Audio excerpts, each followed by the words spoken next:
2025 could easily be the best year of your life in the context of your controllable mental health symptoms. I know that might have sounded like an oddly specific statement. Let me explain what I mean by that. We do not have full control over our mental health because our mental health is impacted by a number of factors, some of which we directly control, some of which we influence, some of which we have no control over whatsoever. Sometimes we have hard days, weeks, months, or even years for reasons that we really do not have control over. So I don't know what this year has in store for you, but what I do know is that you have the ability to keep yourself at the top of whatever functional and emotional range you are capable of being at any given time. And really, that's all the best any of us can do. No one is guaranteed a good year. No one's guaranteed a good life. No one's guaranteed a brain that works awesome all the time. The best that we can do is look at where we have influence and exert that influence to give ourselves the best possible odds of having things go well for us. If you implement these 25 suggestions that I'm going to go over pretty rapidly, this is going to be a breadth, not depth piece of content. Normally I take kind of one idea and I go pretty deep with it. We're going to go wide this time. I'm going to hit on these topics very quickly. Most of these I have made longer pieces of content on. If I haven't, I will be doing so soon. So whatever stands out on here, please feel free to follow up on that. This isn't going to be a step-by-step guide to implementing 25 things. That would take me like 7 hours, which I don't have because I have some other stuff to work on today as well. But I think that just having the overview and knowing what things would be valuable or would be beneficial for me to work on is going to give you a strong sense of what is worth your time, your energy, and your attention in 2025. Side note, if I'm still doing these in 2099, these are going to be very long videos because I did one in 2024 and it was 24 things to do to improve your mental health.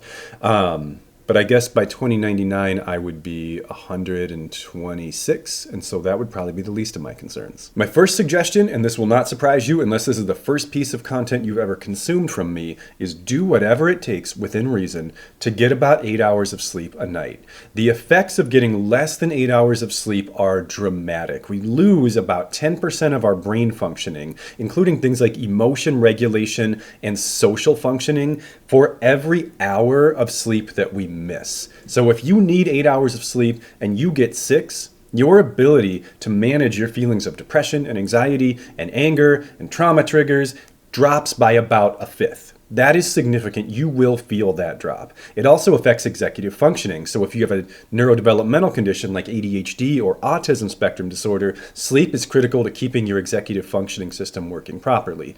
I know that insomnia or hypersomnia or interrupted sleep, these are all symptoms of many mental health conditions. And so I know this one can feel a little bit circular, like I'm saying, hey, do the thing that's hard for you to do. I know you may not actually be able to get 8 hours of sleep a night. This goes back to my intro, control what is controllable. You can't completely control insomnia. You can control if you're up too late playing video games or scrolling on your phone or watching shows or doing whatever else you might be doing. Manage your sleep to the best of your ability. And that will be one of the most valuable tools you can put in your tool belt for 2025 for your mental health. Number 2, on a related note, get out of bed at the same time every day. And I mean 7 days a week. I mean, even on days when you don't have to, got no plans, nowhere to be, this will do wonders for your sleep schedule, for your circadian rhythm, for your ability to fall asleep at night. Having a consistent schedule lets your brain essentially customize the entire energy flow of your day and night to predictable time frames. You will feel so dramatically better. It is night and day. I'm telling you. Try it if you don't believe me. Pick a time, get out of bed every day at that time, and start your day. It will make a massive difference. Number 3, this one's going to sound a little cheesy, but it's important. Be your biggest fan. Now, I don't mean that in like a narcissistic kind of way or a do whatever you want kind of way. I mean like a healthy fan. Like, be somebody who legitimately appreciates the work you put in, the effort you exert, the battles you fight, and the battles you win. I am a huge proponent of this because for most of us, especially mental health struggles are mostly invisible, right? That's part of why people often call things like depression like invisible illnesses or invisible disabilities. I mean, sometimes you can look at a person and tell they're depressed, but you don't actually see the battle. You know, it's not like You see those really inspirational videos of people who got in like a car accident and they couldn't walk, and then they're like doing the physical rehab, and there's tears and sweat and they're struggling. You see them start to walk. Like, those people's battles and victories are visible. Other people can watch them and see the effort and see the pain and see the anguish and then see the triumph. And it's super motivational, and you're like, oh, that's amazing. No one's going to have that reaction to you getting out of bed in the morning. But if you have severe depression, that's maybe a comparable effort. Like, that's your battle. That's your learning to walk again. That's your rehab after a car accident. That's the thing that the condition you have makes it incredibly difficult to do. Or maybe it's not. Maybe it's not getting out of bed. Maybe it's going to work. Maybe it's calling a friend. These are things that to the outside world will appear unremarkable. The only person who has the ability to really know what that took from you and really say, you know what? I know you almost didn't do that. I know how hard you had to work to get that thing done. I just want you to know I see that. You did a good job. The only person who can say that to you is you. And so if you don't do it, or even worse, if you say, well, why did it take me so long? Or God, I'm lazy because that was so hard to do, or whatever, you take the opportunity to actually basically break yourself down instead of lift yourself up. It's one of the worst things you can do, because then you're taking the person who has the most ability to get it and to understand what you're going through, and you're making them your enemy. That person is capable of being your greatest support in life, and you've made them an adversary. Do not do that. Understand and appreciate what you do in a day. The fourth idea is to find your next step in something that matters to you. I know that is very broad. This one's getting more at either leisure or personal fulfillment in life. We all have things that we are passionate about. Some of us are passionate about athletics or the arts or creativity or politics or religion. Whatever in this world is meaningful to you, find your next step in that thing. I can't tell you what the next step is because I don't know what your thing is, so I can't operationalize it in like a one-to-many video like this. But I strongly believe that as humans, we need a tangible sense of progression in life. And one of the things that really screws up our mental and emotional health is stagnation. When we don't see a path that we are on, when we don't see a mountain that we are climbing, things get really dark really fast, and life can very quickly and easily feel pointless and not worth living. And even if your thing that matters to you isn't considered important to the world in general, it doesn't matter, because this is your list, this is for you, this is your year, this is your life. Do something that is meaningful to you and gives you a connection to the world or to other people or to whatever. Keep going with it. Do not let your passions stagnate. That is a one-way ticket to anhedonia and despair. The fifth thing that I think you should do in 2025 to improve your mental health is reduce or eliminate substance use. And I'm being very broad when I say this. I don't just mean like hard drugs, although I do mean hard drugs. I mean everything. Tobacco, vaping. I think vaping is tobacco. I have no freaking clue what vaping is because I don't do it. Alcohol, coffee, caffeine. All of these substances impact your brain functioning. They are all psychoactive. And using any of them consistently puts you on a mental, physical, and emotional roller coaster. If you have one or more chronic mental health conditions, you're already on that roller coaster. We don't need to make the peaks and the valleys any bigger than they're going to be anyway. Substance use or substance abuse in some cases and mental health conditions are gasoline and fire. They are so dangerous to combine because if it takes a lot of effort for you, if it takes more effort for you than it takes for most people to feel good or to like care about life, when you find something that for a brief period of time makes you feel really good and requires virtually no effort from you, it can so quickly and easily become the only thing you really want to do and the thing your entire life gets centered around. And that, I believe, as a very simple way of expressing it, is why addiction rates are like 4 to 5 times higher in people with other chronic mental illnesses than they are for the population in general. Because we have something darker that we're trying to escape. And so anything that offers an escape is that much more attractive. But that's the problem. That's why you have to be so careful with substances. My sixth suggestion is to follow a budget. And I mean this literally. I mean a financial budget. I'm going to have a couple on here about money this year, and that might seem a little bit odd, but money and mental health are actually very correlated with one another. At least here in America. I don't know if this is true worldwide. Here in America, the number one most common stressor is finances. And the second most common stressor is careers, and obviously those two kind of go hand in hand. The more out of control your spending is, the more you have to work. And a lot of us, probably most of us, don't completely love working. Even those of us that do love working, I legitimately love my job. I still have a limit on how much of it I would like to do. I want to also spend time with my family and like do things that are just for me. The more you spend, the more you become shackled to a job or to a career that you maybe don't enjoy. And the more you essentially, I know I'm using very like dramatic language here, the more you just get ground into the gears of capitalism. And I just don't think that's good for us.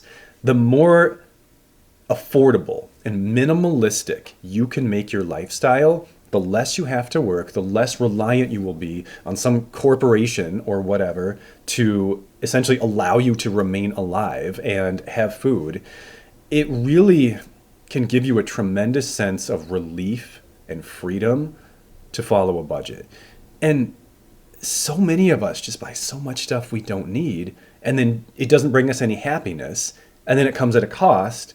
And it's like, it's basically we're paying for nothing. We trade our time for money. We trade our money for stuff we don't really care about that much. So essentially we traded our time, which is the thing we need most, for nothing. It's not a good trade. So follow a budget. Seventh, set a screen time limit. This one is so critical. I think I've said that every time. I'm being really repetitive. They're all critical, but this is also something that so easily gets out of control. We lose so much time in our screens. And I know you might bristle a little bit at the idea of this because you might be like, well, I'm not a child, I'm an adult. But to that, I would say adults need limits too. See my previous item of a budget. Like, you wouldn't necessarily say adults shouldn't have budgets, right? But that's what a budget is. A budget is a limit on how much you spend on certain things. If you believe that adults should like watch their finances and track their finances, shouldn't we do the same thing with our time and our attention? Because for many of us, that's an even more limited resource than our finances. And so much of our times just gets sucked up by the screen. That's time you could be, going back to number one, that's time when you could be sleeping. That's time when you could be taking care of your body. That's time when you could be spending with people you love. That's time you could be spending on something that actually matters to you, like a passion or a pursuit. Now, I will say this, I don't believe all screen time is created equal. Like technically, I'm doing screen time right now by making this video because I'm doing this on a computer, which has a screen. I don't consider this screen time in a way where I'm like, oh, I ran out of screen time today. Guess I can't make a video for you guys. Obviously, I'm talking about leisure time. Like if you work from home, you have 8 hours of screen time a day probably, right? That's work though. You don't count that. This is the extra stuff. Your whole day shouldn't be spent on a screen. And I know I probably sound like your dad right now, which might be really uncomfortable because I might be younger than half of you, but don't let your day escape into nothingness. It's the same as the budget, but this is your time and energy. If it gets spent on nothing, you will have nothing. You will have nothing to show for your day, and you will look back on your day and say, that day sucked, nothing came of it, and that's depressing. And we don't want to be any more depressed than we have to be. Control the controllable. Screen time is controllable.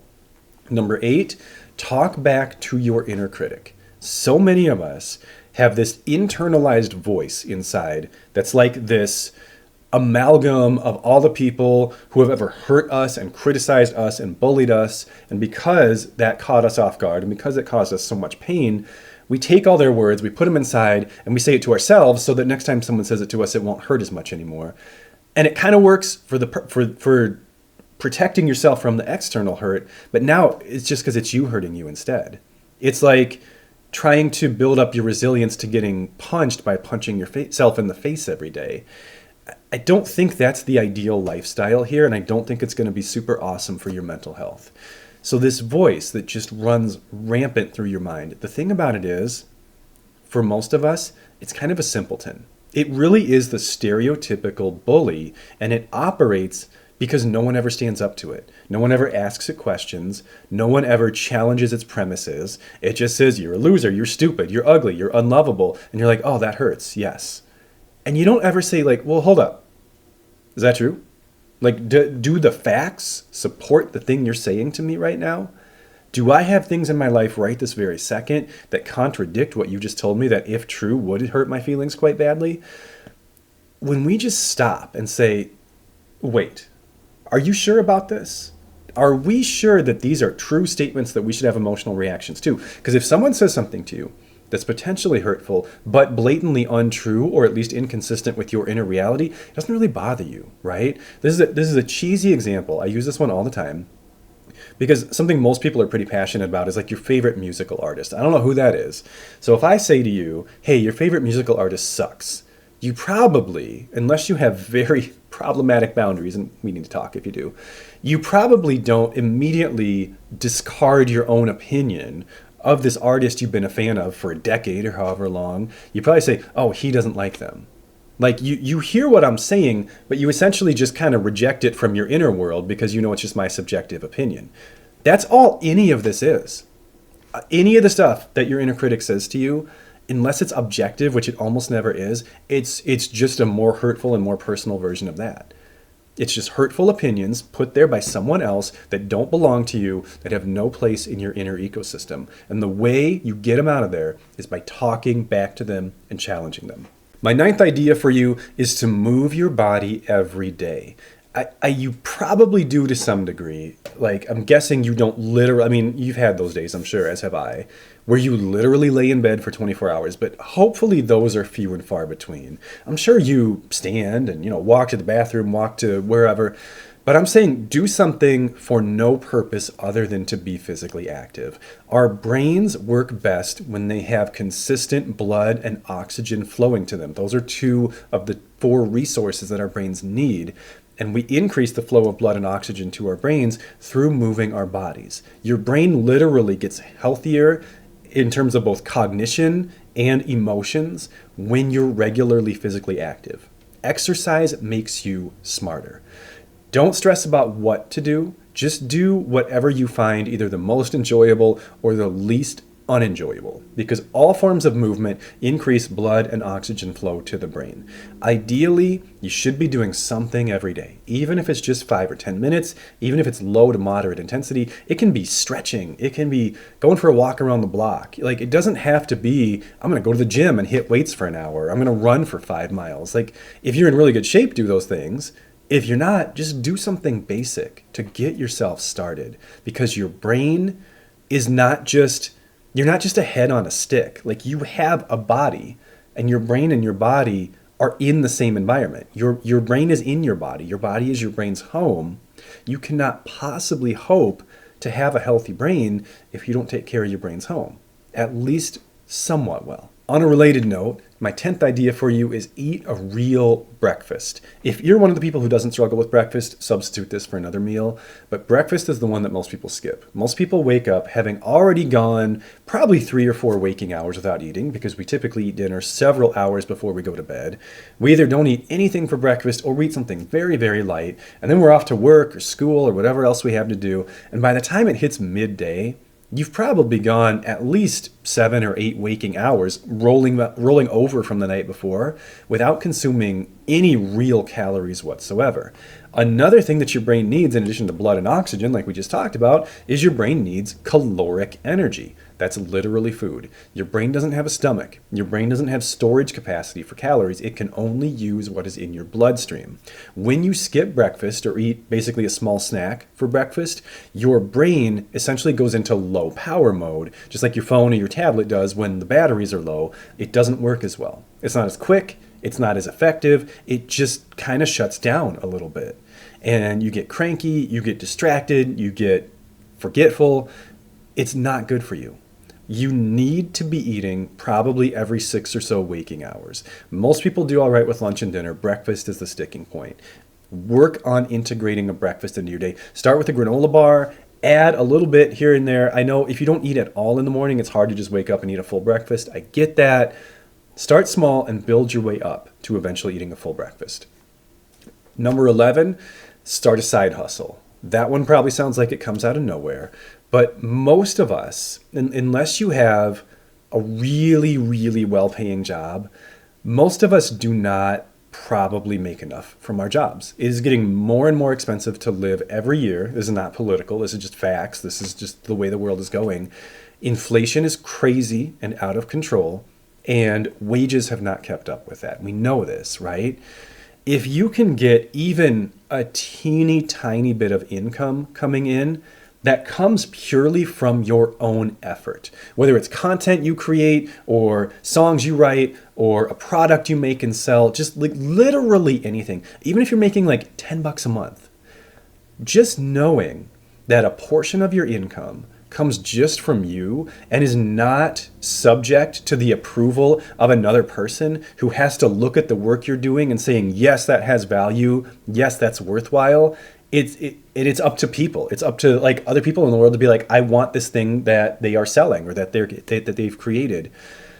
Not only is it an amazing feeling just to have something you have made be appreciated by other people, that they pay for it with money out of their own pocket, it gives you a little bit of essential financial freedom too, which, as we talked about previously, in this day and age in particular, is incredibly valuable. The sense of agency, the sense of achievement that you get from this, who knows what it could empower you to do? I've said this before, I'll say it again. I'm not 100% sure that I would have opened my own practice, which I now own, if I hadn't written a book and started doing social media. Because knowing I have those income streams no matter what, I knew this business would be off to a slow start, as every business is. That's part of what made me feel comfortable to take that leap. Who knows what your side hustle turns into 2, 3, 4 days, or years, not days, probably 2, 3, 4 years down the road. It could be it could be a new career. It might eventually take over as your main source of income. You never know unless you try. This isn't a hustle culture statement. This is just a I know it's hard out there statement. Get something going that's just you, or you and your partner, you and one of your kids, whatever it is. It can help so much with so many things. Number 12, get serious about your hygiene. If you already are, like obviously this is true for any of these. If this doesn't apply to you, skip this one. Hygiene is so important though, and it's something, I'm a little embarrassed to say this, but I tell you guys all my stuff, so why not? Like I neglected hygiene for a long time. When I was a teenager, like I didn't brush my teeth very often. I didn't wash my face. I didn't do anything with my hair. My hair looked ridiculous. And like I was obviously a very disheveled looking person. And part of it was because I was depressed. Part of it was an intentional act of rebellion because I thought it was stupid how superficial society is. And I still kind of feel that way. Like that hasn't really changed. The piece that I was missing, that I didn't understand at the time, that I do understand now, is keeping up with your hygiene isn't exclusively so you can fit in with society, which is not always the most valuable thing in the world. It makes you feel better about you. It does. Even if it's just silly stuff, it does make you feel better about you. And that is valuable. That is important. When we invest time and energy in ourselves, that communicates to us internally that we value ourselves. And as I've said before, the act of caring for something helps you care about that thing. The more you care for yourself, the more you will care about yourself. And that is so often the piece that is missing with things like depression and anxiety is we know what we could do, but part of the reason we don't do it is because we don't care about us and we are the subject of our actions. If you care more about your health and about your future and about what happens to you, every action you take for your mental health feels more beneficial. And hygiene can be a fantastic foundational element of that. Number 13, on a very related note, buy some new clothes. If it's been a while, and I know I just said like save money, but clothes can be a really, really valuable purchase, especially if you have not updated your wardrobe in quite some time. Just getting ready in the morning. Again, like the morning for a lot of people is our least favorite time, right? We're preparing for probably a long day of work or school. We're taking care of our kids, doing things that are hard, and often, at least on a day-to-day basis, very unrewarding. And something that helps me enjoy my mornings more is enjoying the clothes that I wear. That's when I get dressed for work, obviously. And I've noticed that every time I try once a year to just buy a few new pairs of clothes. And that always kind of gets me through like a few hard weeks. As silly, I know it sounds very little, as silly as that may sound, getting to put on some nice new clothes helps me with the first few difficult weeks of the year. Like, especially in the mornings, especially with work, when I'm like, oh my gosh, this starting another whole year of working, however many hours, a week. It's daunting. It's a lot to think about. And just having these little things to get excited about or to find some amount of comfort in can really help you get through those difficult times. So consider getting a few new articles of clothing for 2025. Number 14, find a new hobby. Again, stagnation is terrible for our mental health. When we get in those like Groundhog's Day, I know it's a dated movie reference, periods, where every day kind of feels the same and there isn't really anything new or novel that we're looking forward to on the horizon, things can just get dark so quickly. And so many of my low points in life, the thing that has finally like gotten me out of it has been finding a new passion or a new pursuit. I don't know you, probably, and so I can't tell you what this should be, but I can tell you two places to look. Number one is if there's anything that you've always had some level of interest in, but for whatever reason, you have just never taken that first step into actually like doing this thing, do that thing. Or number two, maybe there's something you used to do when you were younger that as you got busy and as you got stressed and as you became an adult, you kind of maybe either intentionally or unintentionally, you shove this thing off to the side and now it's not a thing you do anymore. Maybe go back and pick that back up and see if you don't still enjoy it. I know it's not technically a new hobby, but if it's been a while, it will feel new and it will give you that novelty that you crave. Number 15 is connect with other people daily. This can be in person, this can be via text, it can be social media, it can be internet forums. Try not to let yourself go an entire 24 hours in full isolation. Even the most introverted among us need to feel some sense of connection to other human beings. The amount of people who could legitimately like go live in a cave somewhere is barely existent. You are probably not one of those people because you probably wouldn't be on social media if you were.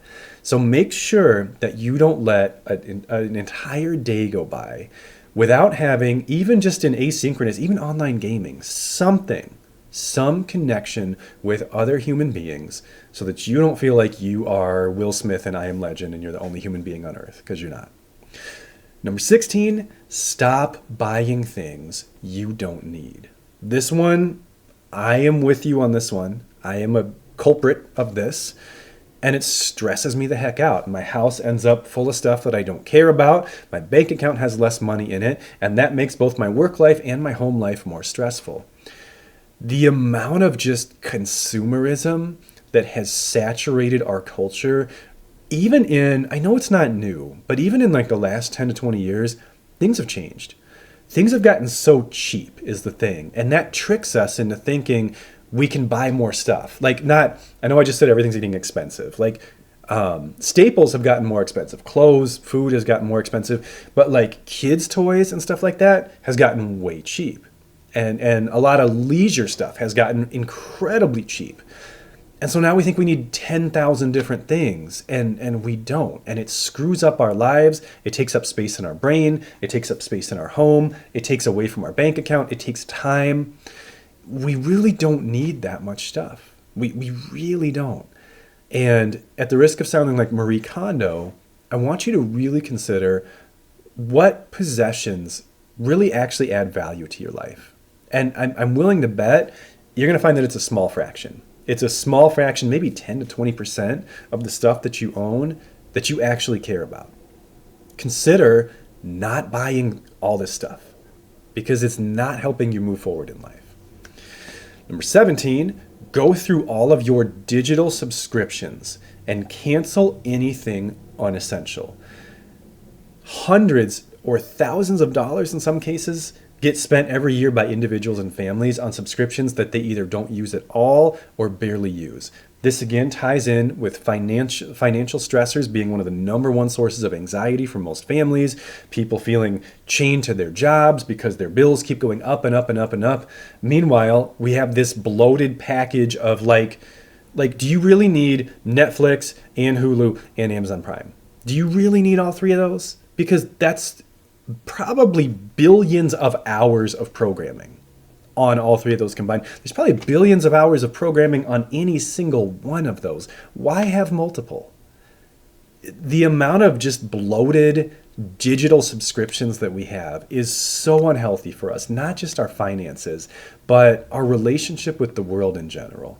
Think about really going through line by line everything you're signed up for and canceling things that are not really essential to your lifestyle. Number 18 is downsize. Sell or donate things you do not need or don't use.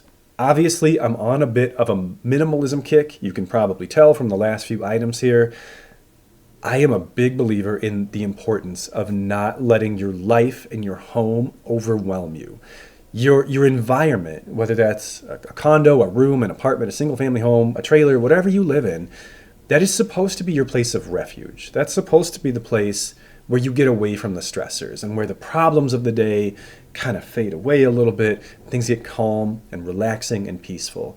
If your home is full of stuff that you don't care to take care of, then it's not serving its purpose. Your home has just become one more stressful, work-filled environment that you spend time in. And it's so easy to avoid. And because what I'm proposing is more work in the short term. Like, to actually deal with all the stuff you've accumulated is more work in the short term. And I know that. But it is work that is worth doing. Because if you can get your home to feel safe and comfortable and peaceful and joy-filled again, that can do so much to counterbalance all the stress we absorb out there. And I think a big part of why we chronically feel tense and tight and overworked and burned out is because our homes aren't that anymore. Our homes are no longer the place where the stress of the world disappears. Our homes have just become a place where we experience different stress. And I think so much of that is that we are overwhelmed by our possessions. We own too much stuff. We don't know what to do with it. We can't take care of it all. We can't even keep track of it all. We don't even know where our stuff is half the time. And we end up rebuying stuff we've already bought because we can't find the stuff we bought. It keeps us stuck in these vicious, unhealthy cycles that are no good for anybody. Number 19 is do the last step. What I mean by this is so often when we're doing what we call ADLs, activities of daily living, it's basically like chores and to-do list items. A lot of people lose steam right on the last step. The two common examples of this are doing the dishes, but then like leaving them in the dishwasher, or doing your laundry, but not putting it away. That last step is critical because that's what gives you that dopamine rush. That's what gives you the feeling of achievement or accomplishment that you actually did something. When you get it to when you stop short, it's like running a marathon. And as soon as you can see the finish line, being like, oh, that's good enough. That counts. But it doesn't count. I mean, it's fine. I don't care if you get your dishes out of the dishwasher. There's nothing morally problematic with that. It's just that you're robbing yourself of the ability to actually feel something from the effort that you put in. And when you stop short of the last step, you don't get that sense of achievement and accomplishment, and you chronically feel like you did not do enough. Number 20 is reward, don't punish. This is kind of a branch off number 19. When you do that last step, don't then beat yourself up for how long it took or how hard you had to motivate yourself to do it. If your instant reaction to putting the dishes away after they were in the dishwasher for, 10 hours or whatever, is to say, I am such a lazy, loser, worthless, whatever, because that took me 10 hours, you have just punished a desirable behavior. And when you punish a desirable behavior, it decreases the likelihood of repeating the behavior. Every time you criticize or shame or judge yourself for doing something, you actually increase resistance to that behavior in the future because your brain is conditioned to associate that behavior with internal punishment. When I put the dishes away, someone yells at me, is essentially the feedback loop you have created there. I want you to try to stop that voice in its tracks and instead acknowledge that you just did something that you wanted to do, and that is a good thing. That deserves to be rewarded, if no other way than to simply say, good job putting the dishes away. I am strongly of the belief that 90% of the time we just want someone to say good job. Like that is the main reward that we want. Like money and coffee and whatever, like all this, tangible stuff is nice, but most of us just want to feel appreciated. And the person who is most capable of appreciating you is you. If you're not doing it, there's a huge void in your life that you're going to be seeking to fill with other things, possibly unhealthy things. Reward, don't punish. Number 21 is eliminate any optional stress. I know that probably sounds like, duh. Like, why would I invite optional stress into my life? But if you really look at your life, I can almost guarantee that you will find at least one and probably many sources of stress in your life that are completely optional and really not worth what they are taking from you. One that I see a lot, more so with men, is watching sports. There are so many people I have seen watching sports. I think in theory should be a stress reliever. It should be something that helps you calm down and relax because you don't have to work. You don't have to do anything. Yet the amount of people I've seen for whom watching their team or their athlete perform seems to cause them more stress than anything they themselves do is a lot of people. And that's just one. I'm not picking on sports fans. I like sports. I'm not picking on sports fans. I see this in everything. I remember back when American Idol was a thing, people would get heated about the results of the show and who was still on and who got kicked off. I've seen this in gaming. In fact, one of my therapy clients convinced me to download Marvel Rivals the other day. I played it for a few days, and I'm telling you, I got more mad at my teammates on that game than I have been at another human being in quite some time. And I uninstalled it after a few days because I don't need extra stress. If this thing that is supposed to be fun and leisurely is increasing my activation and making me mad and making me frustrated in a way that doesn't go away as soon as I'm done, I don't need that in my life. In theory, gaming should be a stress reliever, but if you're a gamer at all, you and I both know that's not always how it is. So really take an honest inventory of what you spend your time and energy on. And if it's stressing you out, it doesn't need to be there. Life is stressful enough when you just do the basics. Do not allow optional stress into your life. Number 22 is to practice one coping skill every month. And I don't mean do it once per month. I mean focus on one coping skill per month and use it even when you don't need it. One of the biggest stuck points that happens in therapy is people know the coping skills, but when things get really difficult for them, they can't focus on using the coping skills. And that usually happens because they're waiting until things get really bad to use the coping skill. It is not going to come to you naturally the way you want it to if you only use it during times of crisis.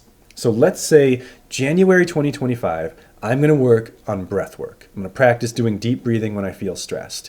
If I want that skill to be available to me and to be something my brain considers and can do when I'm really, really stressed out, I need to practice doing it when I'm a little stressed out. I need to practice my breath work to deal with stressors that I don't actually need help dealing with. The little stressors, the things that bother me in the moment, but 5 or 10 minutes later, I know it's going to be fine.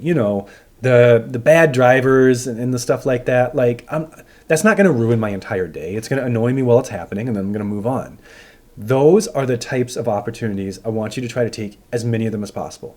Every time you notice a little bit of anger, a little bit of stress, a little bit of sadness, that's your cue to practice your coping skill. You don't need it to get through that moment, but if you want it to be there when you do need it, you have to practice it when you don't need it.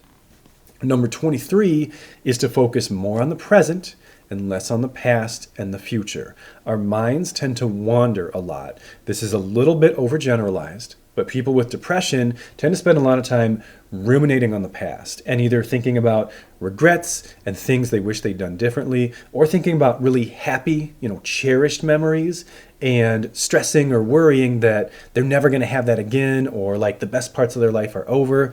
Anxiety tends to make us spend a lot of time in the future. And we do a lot of what ifs and, when will this happen? How will this happen? Will I be able to? A lot of questions that we can't answer because the answers to those questions will not be known until a later date.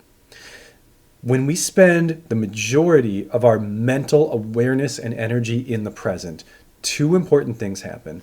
One, we're happier. even if the present moment is nothing special, if it's just a normal, mundane part of your day, you will still experience overall more life satisfaction and joy by focusing on the present than thinking about even a happy memory or a positive prediction for the future, because the present moment is just so much more rich. And I'm willing to bet if you look at some of your happiest, most cherished, like your core memories, you'll probably find that they're a mix. And some of them are big special events and things like that. I'm betting that you have some really cherished core memories that, objectively speaking, are nothing special. That they're just normal stuff that you did, and something about it meant something to you. Part of why that meant something to you was because you were present and you were engaged, and that moment was memorable to you because you weren't in 7 different places at once. You were just locked in, fully experiencing life at that time. We do not do this very often. Most of us don't. And we should all, myself included, strive to do that more. Number 24, whenever possible, go outside. I mean, take any and every opportunity to go outside. Now, I live in the Midwest. Some days it's not possible. Don't go outside in a tornado or a hurricane. Probably don't go outside if it's -10 unless you have really good, cold gear. I'm not saying literally every day, but the amount of times that my mood has been lifted by just stepping outside. There's so much more sensory input. We spend so much of our day in sensory deprivation, like buildings. They're climate controlled, they're quiet, they usually don't have any smell, they're not supposed to anyway. And all of that is, to create a nice neutral work environment. But we spend so much time at work, and it's chronically understimulating to our sensory systems. Just getting out for a little bit, even if it's unpleasant, even if it's like today it's really cold and windy. If I stepped outside right now, I wouldn't be like, oh, that's so nice. It would be unpleasant, but it would give me a strong sensory input. It's kind of like eating spicy food. It doesn't necessarily feel good, but the strength of the sensory input is something that you still kind of desire every now and then. I think probably 95+% of us would benefit strongly from spending more time outside. And my last one, I kind of saved the best for last. Number 25, I'm going to be really broad again with this one. Connect to something bigger than yourself. Because if you're anything like me, you can absolutely crush 1 through 24. You could implement all these, do them really, really well, notice more energy, notice more joy, notice more optimism, and then this really cynical, dark part of your brain says, so what? It's like, oh, you're happier now. Who cares? What does that do? And without something that gives me a sense of purpose or meaning, I don't have an answer to that question. Without something bigger or outside of yourself to strive for, your brain can easily turn all of this into self-serving meaninglessness. I really strongly, this is not, I keep saying I believe as if there's not research behind the things I say. I'm going to work on that. Research is pretty clear on this. People who have a sense of purpose through something like religion or community or whatever it is that works for you, they do on average experience improved quality of life. If you're living just for you, that probably is only going to get you so far. I know that this is easier said than done. I know you can't just decide today to, have faith in something or whatever, but you should look into it. You should consider it if this is not currently a part of your life, because it has helped many, many people, and I believe you could be one of them. This was a much longer piece of content than I had anticipated. I said I was going to go through these quick. I don't really think I did that. So I hope you guys get a lot of good value out of this. Maybe this is one to rewatch a few times. Let me know how this goes throughout the year. Let me know what you think I missed. Like, what should 26, 27, and 28 be? I'm sure you guys have some awesome ideas too. Let me know in the comments. Let your colleagues here, your fellow people who are trying to have a better 2025, let them know too. Put your ideas out there. Be a part of this community. As always, thank you, and I'll see you guys next time.